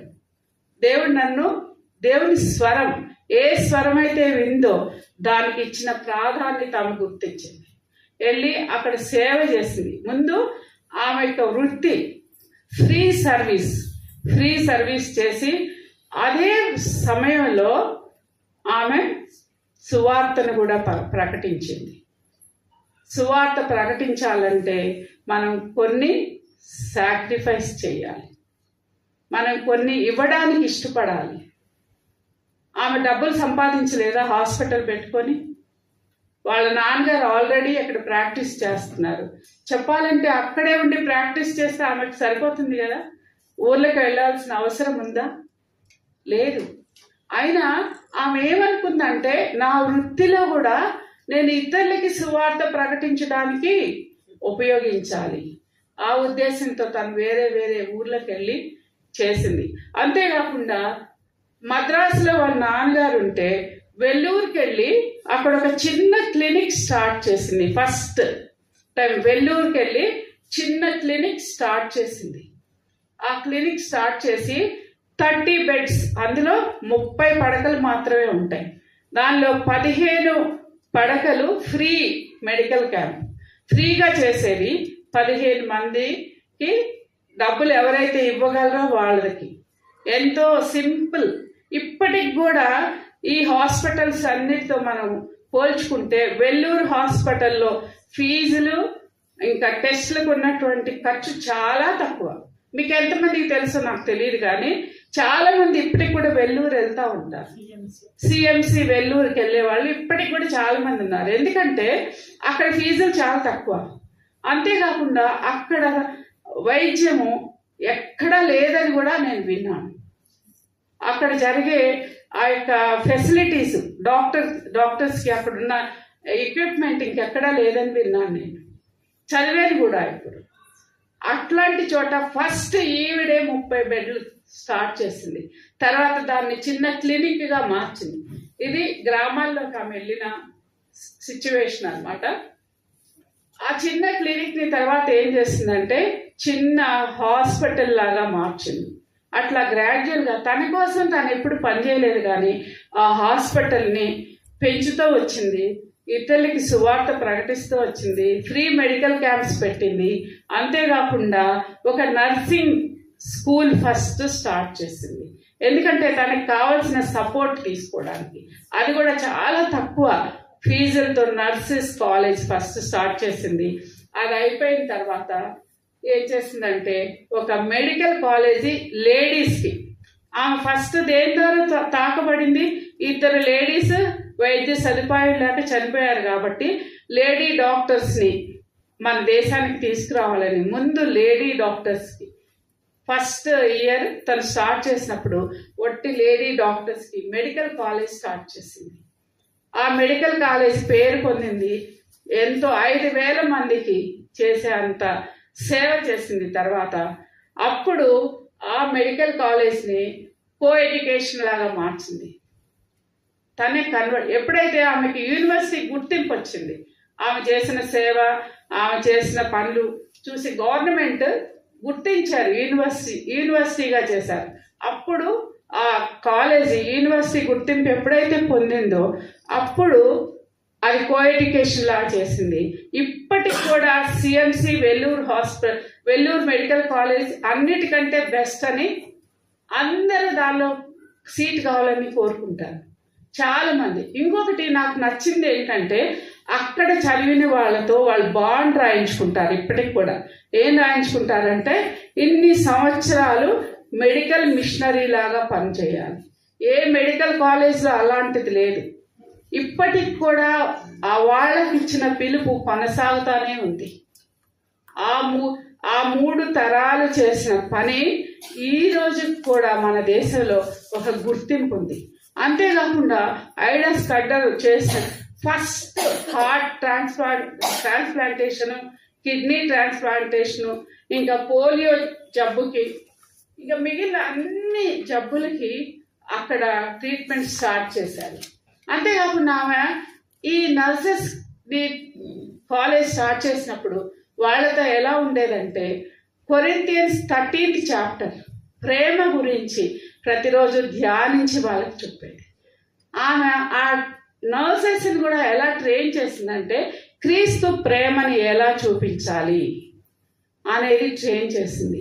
ఆ కాలేజ్లో కూడా ఆమె చేసే ప్రతి పనిలో మొట్టమొదటి స్థానం తన వాళ్ళతో ఒక ఫ్యామిలీ మెంబర్ లాగా ఉంది. ఆమె ఒక డాక్టర్ లాగా, వీళ్ళొక నర్సెస్ లాగా ఎప్పుడు వాళ్ళని ట్రీట్ చేయలేదు. డాక్టర్స్ని అంతగా ట్రైన్ చేసింది, నర్సెస్ని ట్రైన్ చేసింది.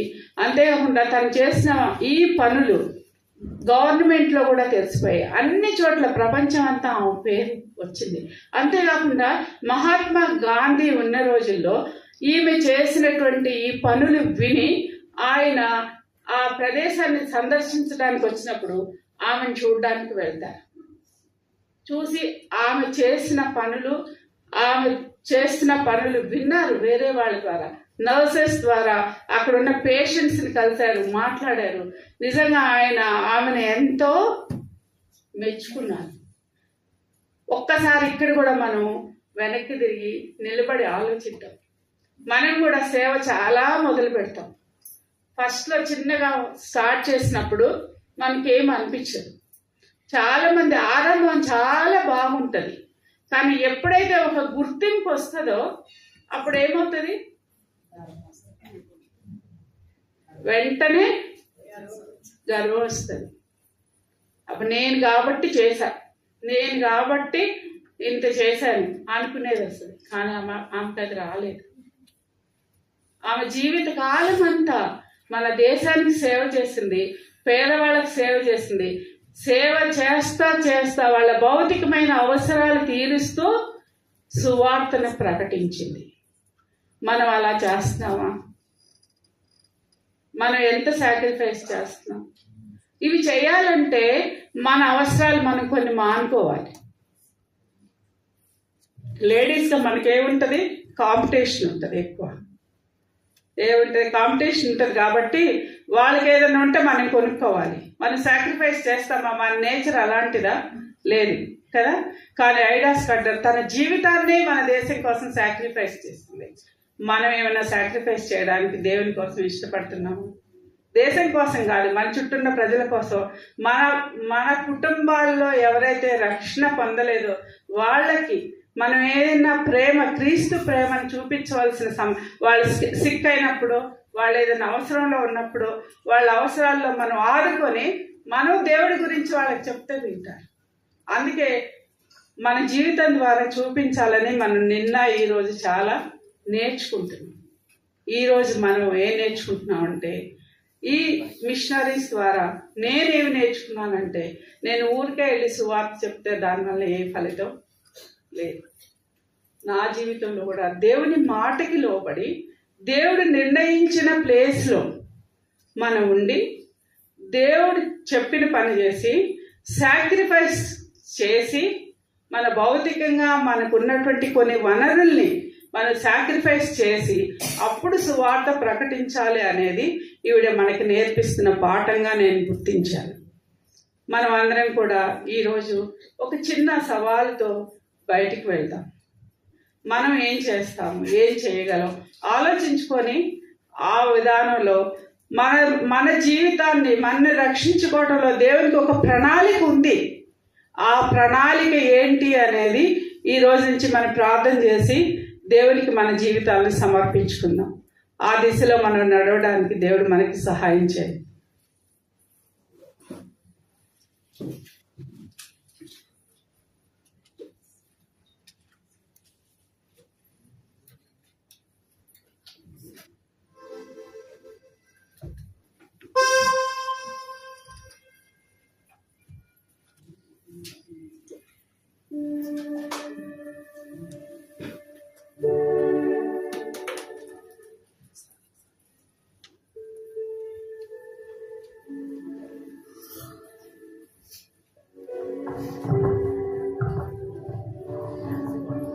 థ్యాంక్ యూ సిస్టర్ సత్య గారు, థ్యాంక్ యూ సో మచ్.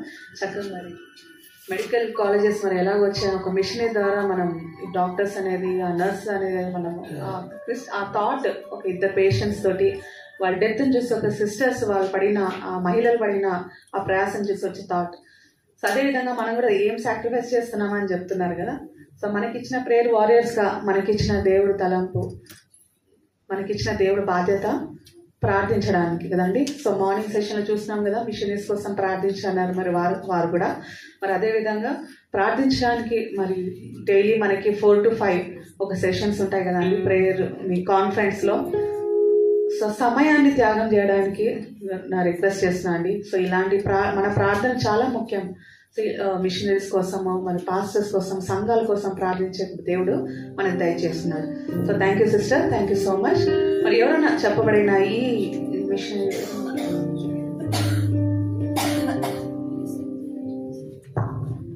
మనము ఏం చేయాలి, ఇప్పుడు మన డిసిషన్ కదా, మనం ఏదో ఒకటి చేయాలి కదా. వాళ్ళు మనం ఇక్కడ ఇవాళ కూర్చున్నామంటే మన తాతలు వాళ్ళ ఫాదర్స్ కదా, వాళ్ళకు సువార్త అందింది ఫస్ట్ కదా. వాళ్ళకు సువార్త అందించబడకపోతే మన స్థితి వాళ్ళ ఏంటి?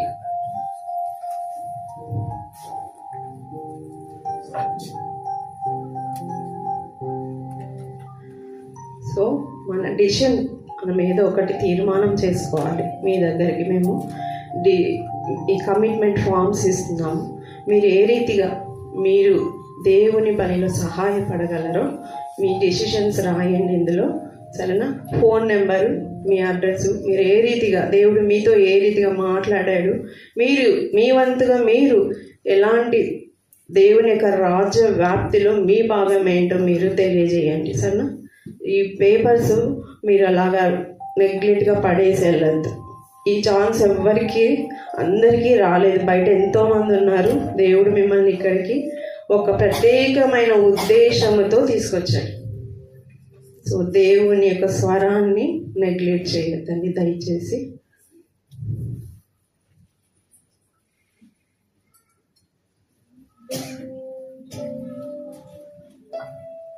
సో ఇప్పుడు చెప్పిన దాన్ని బట్టి మరి ఎవరైనా వారు ప్రార్థించాలనుకున్నవారు, ప్రేయర్ అన్నారు, ప్రార్థించాలని రిక్వెస్ట్ చేస్తాను. ఎవరైనా ఒకరు షార్ట్ ప్రేయర్ సిస్టర్ చేసిన పరిచయాన్ని బట్టి మరి అలాగే మిషనరీస్ వరకు ప్రార్థించండి.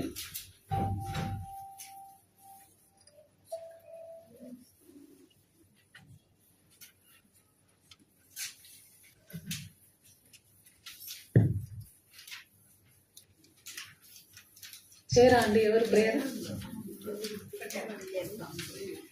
ప్రేమగల పరిశుద్ధమైన మా పరలోకపు తండ్రి, ఆకాశమంద ఆశీర్వదించిన తండ్రి, సృష్టికర్త అయిన తండ్రి, జీవం కలిగిన తండ్రి, నిన్న నేడు ఒకే రీతిగా ఉంది తండ్రి, మారని దేవా, మార్పు లేని తండ్రి, మరొకసారి నీకు వందనములు స్తోత్రములు చెల్లిస్తున్నాం. మా ప్రియ సహోదరి సత్యాను ఈ శిలో చక్క మరుగు చేసి మాకు తీసుకొచ్చిన లేఖన భాగములన్నింటిని బట్టి నీకు వందనము, నీకు స్తోత్రము చెల్లిస్తున్నాం. దేవా, మిషనరీస్ యొక్క పరిచర్య, వాళ్ళ యొక్క ప్రయాస, వాళ్ళ యొక్క త్యాగము, వాళ్ళ యొక్క సమర్పణ గురించి మాతో మాట్లాడగలిగినందుకై నీకు స్తోత్రములు చెల్లిస్తున్నాం. ప్రతి మాటను బట్టి నీకు వందనాలు చెల్లిస్తున్నాం. ఆమె చెప్పిన ప్రతి ఒక్క లేఖన భాగం ద్వారా మా హృదయంలో నీ ఆత్మ కార్యము, శిలువ కార్యం జరిగించి మేము కూడా అట్లా నీ కొరకు, నీ రాజ్యం కొరకు, నీ చిత్తం కొరకు ప్రయాసపడే వారంగా, నీ మరణాన్ని ప్రచురించే వారంగా మమ్మల్ని అందరినీ నేను వాక్యం చేత బలపరిచి, స్థిరపరిచి, నీరు కట్టి పరింపు చేయమని, దృష్టిలో ఎత్తుకొని పోకుండా వారి హృదయంలో నిలిచి ఉన్నట్లుగా సహాయం చేయమని, ప్రభా నీ వాక్యం ఫలించినట్లుగా, నీ వాక్యం ద్వారా మహిమ కలుగునట్లుగా, నీ వాక్యం ద్వారా నీ నామ గణపరచుకున్నట్లుగా ప్రభా సత్యాన్ని మీరు మరుగుపరిచి దివ్యమైన వర్తమానాన్ని మాకు అందించినందుకు స్తోత్రములు. అతన్ని మిషనరీస్ యొక్క జీవిత చరిత్రను తీసుకుని వచ్చి మమ్మల్ని ఉత్తేజపరిచినందుకు నీకు స్తోత్రములు. మమ్మల్ని చురుకుతనంలో తీసుకొచ్చినందుకు స్తోత్రములు. మేము నీ కొరకు ఎట్లా త్యాగము, సమర్పణ కలిగి జీవించాలో మమ్మల్ని హెచ్చరించినందుకు స్తోత్రములు, మేల్కొల్పినందుకు స్తోత్రములు. నీ వాక్యం ద్వారా మేము పోషింపబడి మా జీవితంలో నిన్ను మయపరిచినట్లుగా మాకు సహాయం చేయమని, మేము అందరం కూడా ఈ వాక్యం ద్వారా వెలిగింపబడి ముందుకు సాగినట్లుగా మాకు సహాయం చేయమని యేసు నామమున ప్రార్థన చేస్తున్నాను తండ్రి. థ్యాంక్ యూ ప్రేమండి, థ్యాంక్ యూ సో మచ్. అందరికీ మీకు ఆ బుక్లెట్స్ ఇస్తామండి. రానాలకి దయచేసి తీసుకోండి.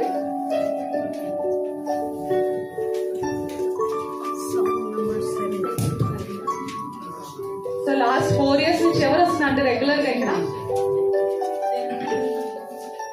ఇక్కడ మీరు ఒక 4 members చూసింటారు కదా, ఫుల్ యాక్టివ్, మనకన్నా సూపర్ సీనియర్స్ కదా అంటే ఫుల్. అసలు వాళ్ళు చూసాం మేము ఇంకా ఒక బ్యాటరీ లాగా రీఛార్జ్ అయిపోతాం అంటే.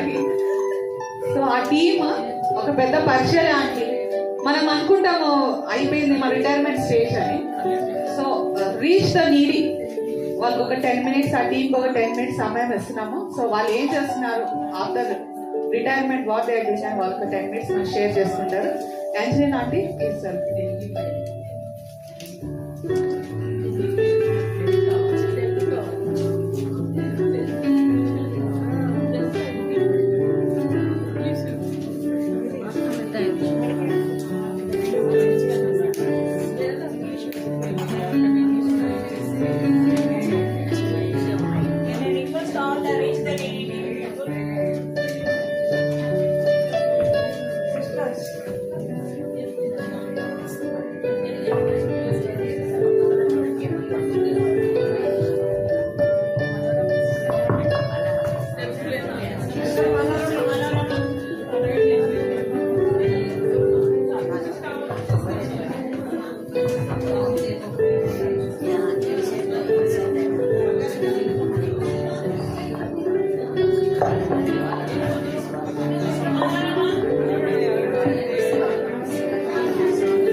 Your attention please.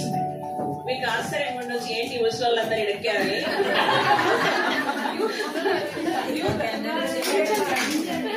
So one of young heart అని చెప్తున్నారు మా సిస్టర్. అందరికి ప్రైజ్ రా. The tradition introduced we started 7 years ago. This is the brainchild of Sister Angela. So we are all supporting. Now we became one team and we are doing this service. Those who are in need, we do little help wherever we need, wherever we feel to go, wherever there is need. Whatever we can do, we'll go and we do it. That is within Twin Cities only, not out of the station. Only Twin Cities we cover.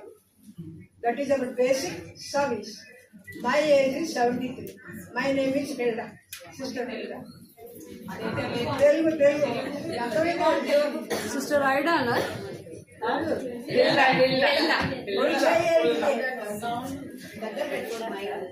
నా పేరు వీరరా ఇక్కర్.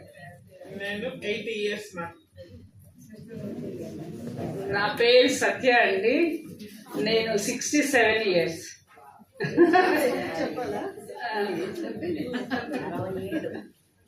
నా పేరు ఈశ్వర్ అండి. నా వయసు 58. నా పేరు బ్లాండీనా 71.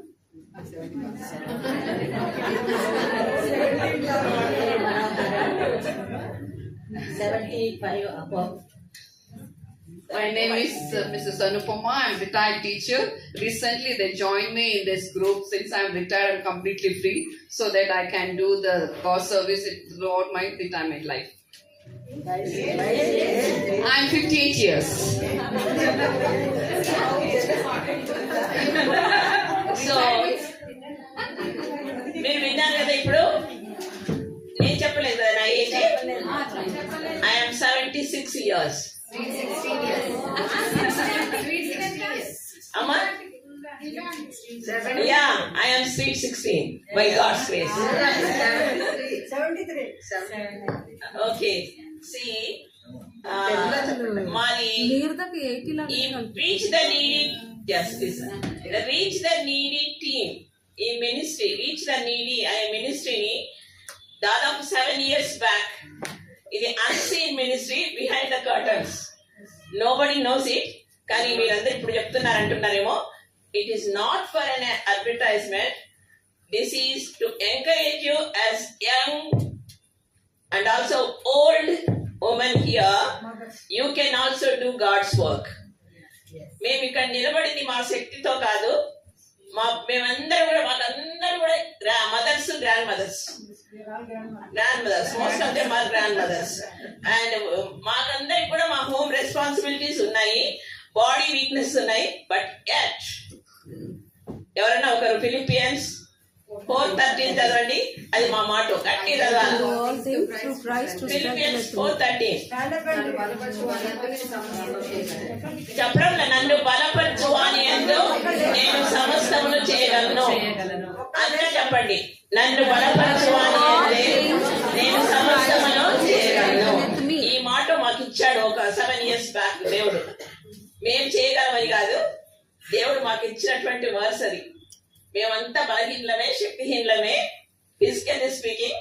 But God gave us his energy, his strength to do this work. మేము ఏం చేస్తామో తెలుసా? జస్ట్ మేము 5 minutes కంటే ఎక్కువ తీసుకోం. మేము చేసే పని ఏంటంటే, మేమందరం కూడా వీక్లీ వన్స్ ప్రేయర్ కు జాయిన్ అవుతాం. నెక్స్ట్ వీక్ అంటే alternate weeks will go out in the city, how far it is, ఎంత దూరమైనా కావచ్చు. సిటీస్, ట్విన్ సిటీస్ లో ఎక్కడైనా కూడా వేర్ దేర్ ఇస్ నీడ్, అందుకే మా టీం పేరు అది. ఎక్కడ అవసరం ఉందో అక్కడికి వెళ్తాం. ఎట్ట వెళ్తారంటారేమో మీరు. మాకెవరికి కార్లు నడిపేది రాదు, ఏమి రాదు. అందరం ఒక ప్లేస్ లో చేద్దాం. ఫోన్ చేసుకుని మాట్లాడుకొని ఒక ప్లేస్ దగ్గర జాయిన్ అవుతాం అందరం. మా ఓన్ దీంతో అక్కడ నుండి క్యాబ్స్, ఆటోలో ఏదో బుక్ చేసుకొని పోతాం ఆ ప్లేస్ కు.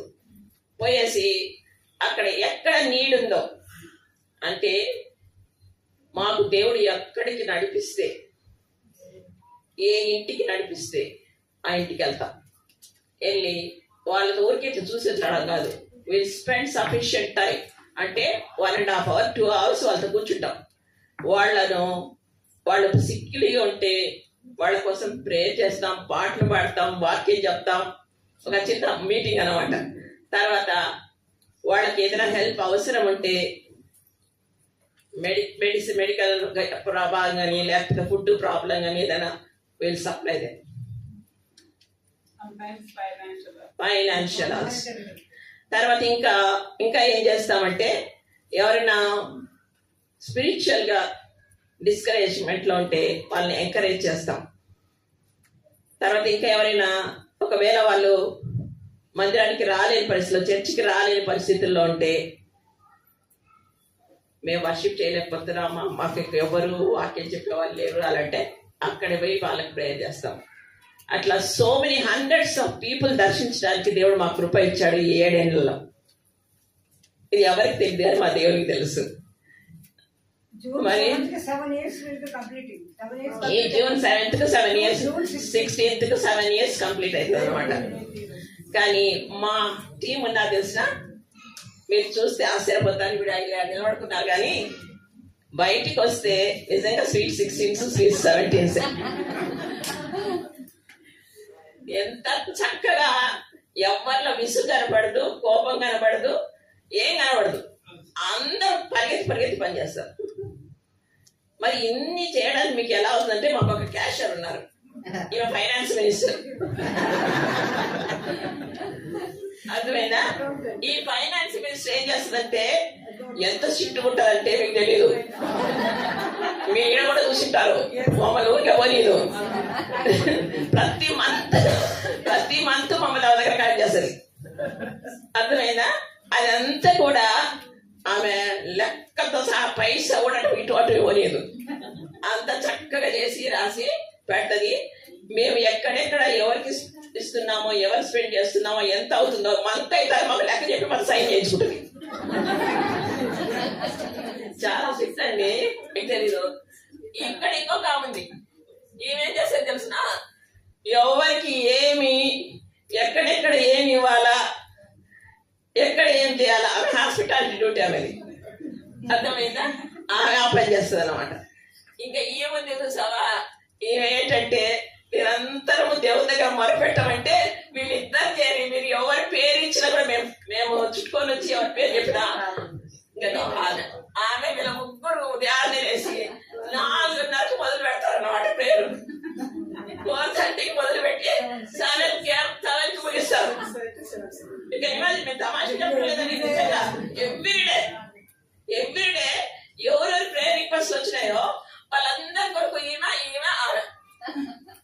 అర్థమైందా?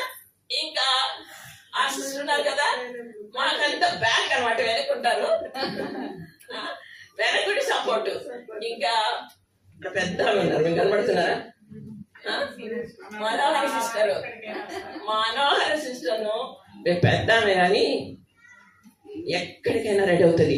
రాత్రిలో నేను ఒక్కోసారి మేము రిటర్న్ వచ్చినప్పుడు నైట్ అవుతుంది. పోతావా ఇంటికి అంటే నువ్వు అటు దించి నేను పోతానని అంటది. ఒక్కనే వెళ్ళిపోతుంది. నేను పెట్టి చౌసులు దించితే నాకే అసలు ఎట్లా ఈ పెద్ద ఎట్లా పంపిస్తున్నాను, నేను పెద్దాను కోయిన కూడా ఎట్లా పోయి ఎలా పోతుందంటే భయం దించి వేరే పెట్టలో నేను పోతానని అంటది. అస్సలు వెలికిపోదు. మాకు ఆమెకు ఇన్స్పిరేషన్ అనమాట. మాకు అంత పెద్ద ఆమె భయపడము. ఆమె ఇల్లు ఎక్కడుంది? ఎక్కడండి మీరు చెప్పండి? సఖీల్కోట గేటు, రైల్వే గేట్.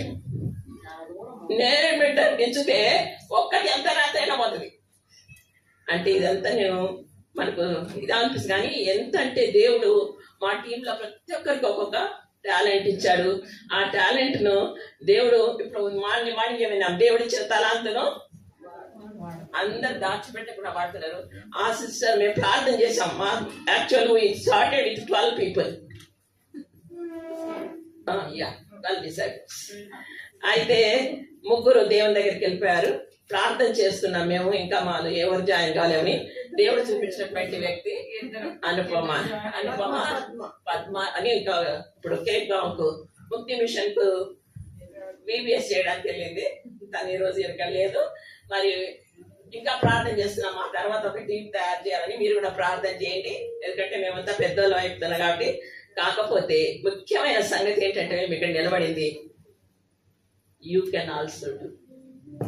మీరు కూడా ఈ పని చేయగలరు. మీరున్నటువంటి లొకాలిటీలో. ఇంకొకటి ఏంటంటే మేమేం చేస్తామంటే కేవలం హెల్పింగ్ కాదు, సువార్త చెప్తాం. ఆ సువార్త గిఫ్ట్ మా ఈశ్వరికి ఇచ్చాడు దేవుడు. మా ఈశ్వర్ ఏం చేస్తుంటే ఏ ఇంటికి వెళ్ళినా మేము ఇవన్నీ చేస్తుంటే వాళ్ళకి ఎట్లా కట్టు సన్ను చూసుకొని ఏ స్వామి రక్షకుడు అని చెప్పేస్తుంది. అర్థమైందా? మరి అలాంటి గిఫ్ట్ దేవుడికి ఇచ్చాడు ఆమెకు. అట్లా ఒక్కొక్కరికి ఒక్కొక్క గిఫ్ట్ ఉంది. అందరు కూడా కలిసికట్టుగా పనిచేయడానికి ఎవ్వరు కూడా ఇంత పెద్దోళ్ళైనా విసుగు కానీ కోపం కానీ లేకపోతే మేము చెయ్యమని కానీ మేము రామని కానీ ఏముండవు. ఎవరైనా ఏదైనా వద్దంటే కూడా మేమేమనుకోండి, ఇది చెయ్యొద్దంటే కూడా ఏమనుకో. అందుకనే ఇప్పుడు దాకా ఒకటిగా కలిసి వెళ్తున్నాం అన్నమాట. 7 సంవత్సరాలు ఇంతమంది ఆడవాళ్ళు కలిసి పనిచేస్తున్నారంటే దేవుడు వెనకాల ఉండబట్టే, దేవుడు మాతో ఉండబట్టే. ఆడవాళ్ళకి తొందరగా మిస్అండర్స్టాండింగ్స్ వస్తాయి కదా. దేవుడు నిర్ణయించాడు ఈ టీంని, దేవుడు ఇచ్చాడు తలాంతుల్ని, దేవుడు నడిపిస్తున్నాడు. మా అంతటా మేమైతే వెళ్తుంది. అందరికి ఒక్కొక్క గిఫ్ట్ ఉంది. ఎవరికి నాకున్న గిఫ్ట్ ఒక్కరు లేదు, వాళ్ళకున్న గిఫ్ట్ ఇంకొకరికి లేదు. దేవుడు మమ్మల్ని అందరినీ ఒక టీం చేశాడు. ఆయన మా ముందు నడిపిస్తున్నాడు. ఆయన నామానికే మహిమ. మా వల్ల అయిన పని కాదు ఇది. మేము ఎవరి దగ్గరికైనా వెళ్తాం. హిందూస్ అయినా ముస్లిమ్స్ అయినా ఇంకా ఏ దానికి మాకు ఒక డినామినేషన్ కానీ చర్చ్ డిఫరెన్స్ కానీ లేకపోతే రిలీజియన్ డిఫరెన్స్ కానీ ఏం లేదు. ఎవరి దగ్గరికైనా వెళ్తాం. మీరు కూడా చెప్పొచ్చు, ఎవరైనా ఉంటే మాకు ఫోన్ చేయొచ్చు. మేము sorry I forgot, I thought of bringing that. మీకు ఈసారి నా ఫోన్ నంబర్ ఇస్తే మీకు పంపిస్తాను నేను. మీరు మీ ఏరియాలో ఎవరైనా ఉంటే అట్లా నీటిలో చెప్తే మేము వస్తాం. అది ఎక్కడైనా సరే సిటీలో. మరి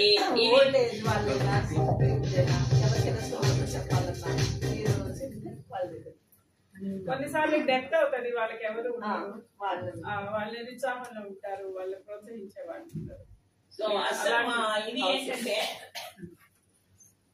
to encourage, to support, to help, to stand, to love, to pray and show the word way of Jesus. ఇవి మావి. సో దాని ప్రకారం దేవుడు మమ్మల్ని నడిపిస్తున్నాడు. ఇది దేవునికి వందనాలు. మరి ఇక్కడ కూర్చున్న మీరందరూ కూడా మీరు దేవుడిని అడిగితే మిమ్మల్ని కూడా మాకంటే ఎక్కువగా ఉపయోగించుకుంటాడు. You can also do. నేను చెయ్యలేను అనుకోద్దండి. ఇక్కడ కూర్చున్న చాలా మంది ఎక్సెప్ట్ 1 or 2 అందరూ కూడా మాకంటే చాలా చిన్నోళ్ళు. మీరందరూ మాకంటే చాలా చిన్నోళ్ళు. Take it as a challenge. when aunties are able to do, why can't I do? I can do and చెప్పండి ప్లీజ్ చెప్పండి, I can do. Yeah. నన్ను మా ఏజ్ చెప్పాం కాబట్టి మాకు ఇంట్లో బాధ్యతలు లేవనుకోకండి. మేము అందరం ఇద్దరిద్దరు గ్రాండ్ చిల్డ్రన్ పెడతాం. 6:30 కల్లా అంతా రెడీ చేసి పెట్టేస్తాం.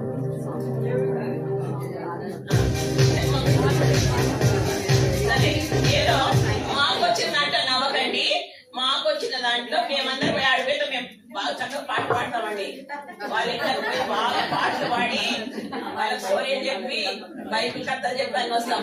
కాబట్టి ఒక చిన్న మాత్రం పాడతాం. ఆంటీలు యాక్షన్ చేయండి. యాక్షన్ యాక్షన్ కూడా చేయండి పాడినప్పుడు. Thank you for the opportunity. So aunty వాళ్ళు మనం ఈ మొత్తం నడవడానికి మనం బ్యాక్ సపోర్ట్ వీళ్ళందరూ కూడా. సో ప్రేయర్ సపోర్ట్ అండ్ ఆర్థికంగా ఫైనాన్షియల్ మనకు సపోర్ట్ కూడా ఆంటీ వాళ్ళు చాలా ఇస్తారు. మారల్ సపోర్ట్ కూడా. సో మమ్మల్ని బాగా పుషప్ చేస్తారనమాట. వెళ్ళండి వెళ్ళండి, దేవుడు సహాయం చేస్తాడని. మీరు చూసారా ఆంటీ వాళ్ళ ఏజ్ కూడా చెప్పారు కదా. చూసారా, ఇలాంటి పెద్ద వాళ్ళని మనము మన టీంలో కలిగి ఉండడం ఇట్స్ ఎ గ్రేట్ బ్లెస్సింగ్. ఓకేనా, మనం ఛాలెంజింగ్ గా తీసుకొని ఇంకా మన టీంని పెద్దగా చేసుకోవడానికి ప్రభు మనకు సహాయం చేయండి. ఇంకొక పాయింట్ చెప్పి మర్చిపోయాను. గాడ్ మాకు ఇంకొక దేవుడు ఒక కొత్త విషయం ఇచ్చాడు. we also helping the God's people who are working in remote areas. Remote areas లో సేవకులు ఎంత కష్టపడి సువార్త ఒకటి విన్నాం ఈ రోజే కదా. we will support them every month week. మా దాంట్లో మేమే మా ఫైనాన్షియల్ చెప్పాను కదా, మేమందరం every month కొంత అమౌంట్ సేవ్ చేస్తాం. Voluntary contribution for each one. Every month we contribute చేస్తాం. So that amount we will use it for the people who are working in remote areas and who are in need. Missionaries ఎవరైతే పనిచేస్తున్నారో వాళ్ళు చాలా కష్టంలో దేవుని సేవ చేస్తున్నారు కాబట్టి వాళ్ళకు సపోర్ట్ చేస్తాం. So what ever the way God is leading us, we are helping them. Please pray for us and you also do the same. మా కోసం ప్రార్థన చేయండి. మీరు కూడా మీరున్న ప్లేస్ లో దేవుడు మీకు చూపిస్తాడు. మేము చేయలేమనుకోద్దండి, యూ క్యాన్ డూ ఇట్. చేయడానికి ప్రయత్నించండి. ఒక చిన్న పల్లవి మేము పాడతాము.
this opportunity to share our just experience with the needy team. Thank you. Thank you అండి. అందరూ స్టాండప్ చేసి రౌండ్ ఆఫ్ కాల్స్ చేద్దామంటే గ్రూప్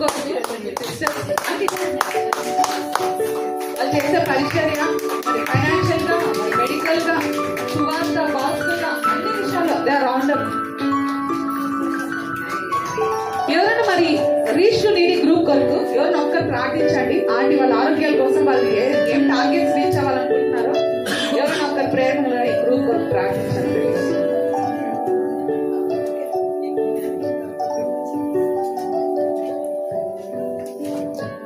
మనకు వచ్చిన ప్రేయర్ వారియర్స్ గ్రూప్ అండి. ఎట్లుంది అది ప్రేయర్ అంటేనే అసలు మైండ్ మాకు దొరుకుంటుంది. Yes prayer warriors team any one group కొరకు ప్రార్థించండి.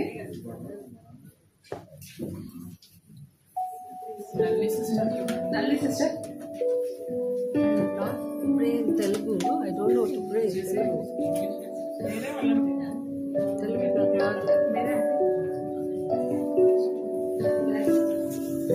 నేను ప్రేయర్ చేస్తాను. స్తోత్రం తండ్రి, స్తోత్రం ప్రజ గొప్ప దేవా, నీకు వందనాలు స్తోత్రాలు స్తుతులు చెల్లిస్తున్నాం తండ్రి అయినా మహోన్నతుడ. అవును తండ్రి నాయన, నీ రాజ్యం కట్టడంలో ప్రభా యేసయ్య, ఈ టీం ద్వారా ప్రభా యేసయ్య, మాకు ఏజ్ లిమిట్ లేదని ప్రభా యేసయ్య, మరొకసారి ప్రభా మీరు ప్రెసెంట్ చేసి ప్రభానైనా లైవ్ ఎగ్జాంపుల్ ప్రభానైనా మీరు మా మీద ఉంచినందుకు నీకు వందనాలు స్తోత్రం తండ్రి అయినా. ఈ రీచ్ టు నీడీ టీం ని ప్రభానైనా బ్లెస్ చేయండి అయినా, ఫైనాన్షియల్ గా హెల్తీగా ప్రభా యేసయ్య, మన ప్రభా ఆంటీస్ అందరినీ ప్రభా యేసయ్య మీ కాపుదల దయచేయండి, మంచి ఆరోగ్యం దయచేయమని పెట్టుకుంటున్నాను తండ్రి నాయన. అవును ప్రభా మరి రాబో ఇయర్స్ లో ప్రభానైనా అవును ప్రభా మేమందరం కలిసి తండ్రి నాయన ఈ విధంగా కలుసుకొని ప్రభా నేను స్థుతించే భాగ్యం, నేను ఆరాధించే భాగ్యాన్ని ప్రభానైనా మాకు అటు రీతిగా ప్రభా మేము బ్లెస్ చేయమని వేడుకుంటూ ఈ కొద్ది ప్రార్థన నరసింహ అడిగి వేడుకుంటున్నాం తండ్రి. సో నెక్స్ట్ అండి బ్రేక్ టైమ్. సో టీ చాయ్ టైం ఉంది. సో అందరు మరి టీ తీసుకొని మరి పెద్ద పెద్ద డస్ట్బిన్స్ ఉన్నాయి అక్కడ, మీ కప్స్ అంతా డస్ట్బిన్ లో వెళ్ళాలని నా రిక్వెస్ట్. చాలా మంది పక్కన పడేస్తున్నారు, ఎక్కడంటే అక్కడ వదిలేస్తున్నారు, మాట్లాడి అక్కడ పెట్టేసి వెళ్ళిపోతున్నారు. మీ కప్స్ ని మీరు డస్ట్బిన్ లో వేయడం మీ రెస్పాన్సిబిలిటీ. సో అందరూ మరి మీ కప్స్ ని మరి జాగ్రత్తగా మరి డస్ట్బిన్ లో వెళ్ళాలని రిక్వెస్ట్, ఏ కంప్లైంట్స్ రాకుండా. ఇంకొకటి